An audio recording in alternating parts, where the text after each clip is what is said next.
Hi garden gals and guys, it's Steph with Tiny's Garden, and today is something different but very exciting. I'm going to be doing a commercial landscaping job for my friend Ben, who I redid his front entrance of his house for his company. And it's a really cute office in St. Charles, Illinois, which is about an hour from my house. But I'm happy to do it. It'll be a fun job. So I'm going to take you around the property, show you what I need to fill in, and then go shopping for plants, get them, and plant them. That is the idea, all in one day. So I've got all of my tools, both of my augers back here, big one, little one, of course, biotone starter fertilizer, a couple shovels, pitchfork if needed, and then also a leaf blower to clean up any dirt or any mess, because I want to leave it prettier than when I started. So that's the plan for today. Let's go check out the areas we need to do. In the front of the building, it's such a cute office, really nicely done. We've got the section here, which is west. We've got the signage area in the front, which gets quite a bit of sun, but a little shade. Front section here, this old grass is going to be taken out, and then the other side of the sign as well. This little section here under this tree is going to be shade until we get past this little walking path to the right. Then we've got some sun to work with.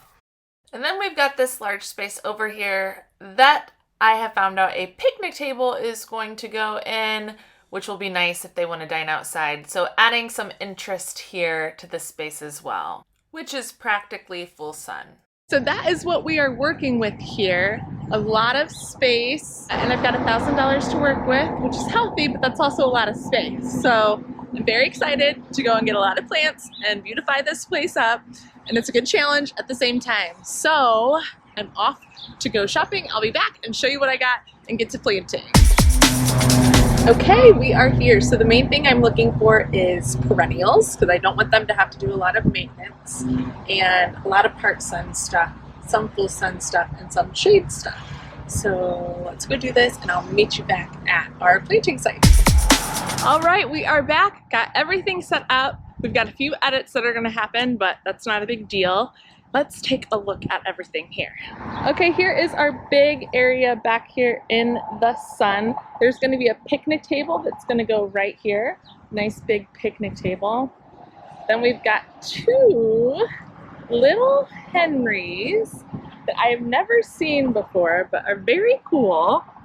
They've got white spindles on them. They're also fragrant, and it is a sweet spire shrub. They will get nice, beautiful burgundy foliage in the fall, which will be a nice touch back here. And they're sun and part shade, and even shade, so they're really, really versatile. 2 to 3 feet tall and wide. Then back here we have a gorgeous, gorgeous native plant, a ginger wine 9 bark. This one will get big, so it's going to be the anchor of this bed for sure. 5 to 6 feet tall and wide, 6 to 7 foot spacing. So with this guy, we'll probably move these other ones back just a little bit as well. Here is where we have the most exposure by the road. Sorry, it's going to get a little loud here. So we have Dulce's cherry truffles, proven winners, right here, and then in the front, another Coral Bells, Euchera, apple twist. Then up here by the main road and the driveway, I've added winter interest, which is a gold splash winter creeper. Beautiful variegated foliage on that. So these will keep their leaves through the winter, and they'll have something in this bed for the wintertime interest element.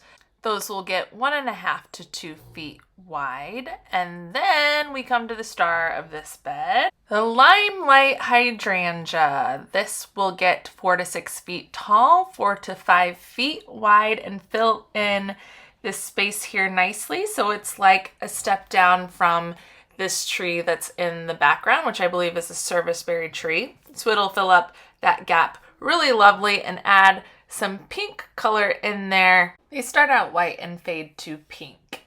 And the Stella de Oro daylily was already here. And then we come to the front here. I chose the white album winter creeper, adding a little different dimension with that cream variegation, which I also think is very pretty.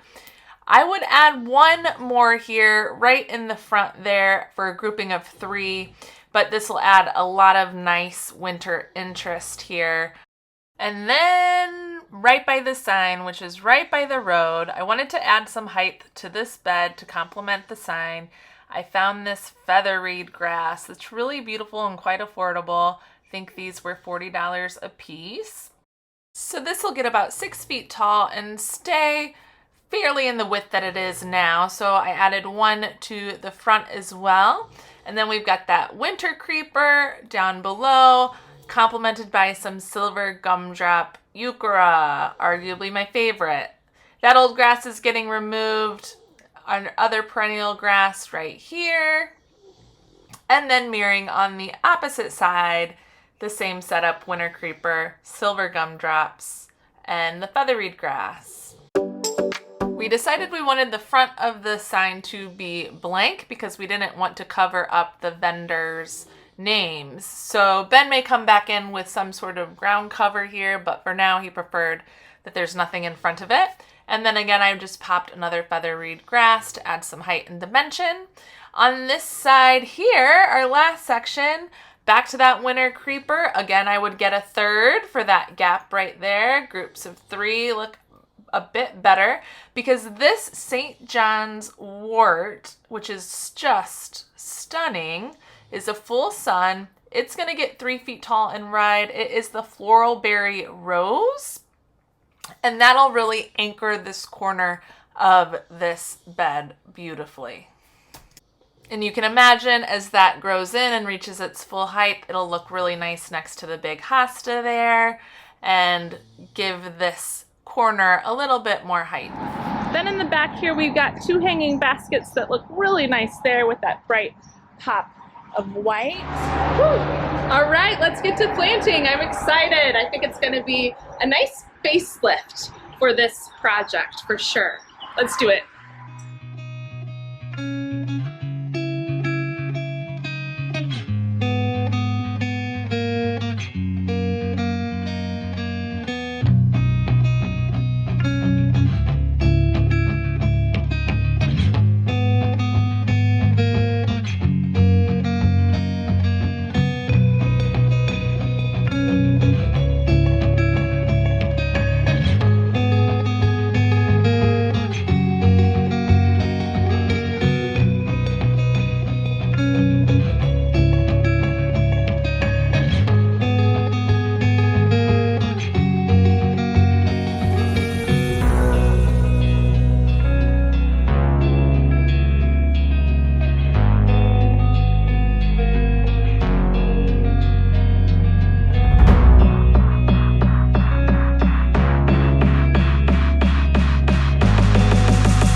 Okay, we have finished. Let's go ahead and look at where we landed with everything. Now keep in mind as we go here, all of this is being mulched with cedar mulch this weekend. So it'll be a nice gold color. It'll really set everything off.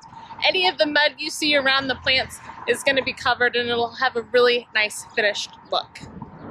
So here we are in this back part here. Remember, a big picnic table is going to come right here. It will be nice for them to eat outside.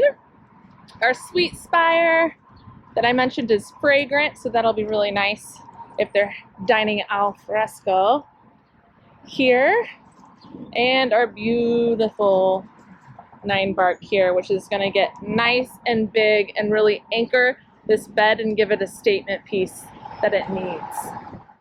Now we are at the front where we want the star of the shows to be. We've got the winter creeper and of course that limelight hydrangea, which is going to be the star of this bed. It'll grow quickly and fill in beautifully in this space and create some levels here with that tree as well. And slipping through under the tree, we've got the cherry truffles, euchera, and apple twist, adding a punch of color here. Then at the front here, we have our other variety of winter creeper with that cream variegation. And in front of the sign, I love how the featherweed grass draws your eye up, really accents the sign there. And our stars of the show in the front here. More winter creeper to tie it all together, and the silver gumdrop euchera. What a beauty it is. And we can still see all the vendors really clearly. Again, that featherweed adding a nice height dimension there. More winter creepers, winter interest, a third one I would add right in there. And then, of course, our St. John's wort is going to be an anchor point in this bed and add a lot of beauty to the front here right off of the main road. And then these beautiful hanging baskets in the back. Woo! Done and done! And in pretty good timing too, I might add. Thanks to Ben for helping me. He did a lot of the auging for me as we went. Thanks to Bill and Diane for having me out here to do this project. It was a lot of fun. I hope they're very happy with it. Diane seemed to be very happy when she was leaving, so that pleases me as well. Please comment below and let me know what your favorite shrub is that I planted in this video, because there's some new ones that St. John's wort. I've not seen that before. These spireberry, what is it called? Sweet spire, that I've not seen before. So Heinz Brothers down the street from here, great greenhouse. They had a great selection. That was fun. And they were really great to work with as far as getting my $1,000 order into 2 cars and just having fun with it. It was a great time. And that'll be it for this video. Thank you for watching. If you haven't subscribed, please subscribe to my channel to follow along here with all things garden. We'll see you in the next one. Bye. Happy planting.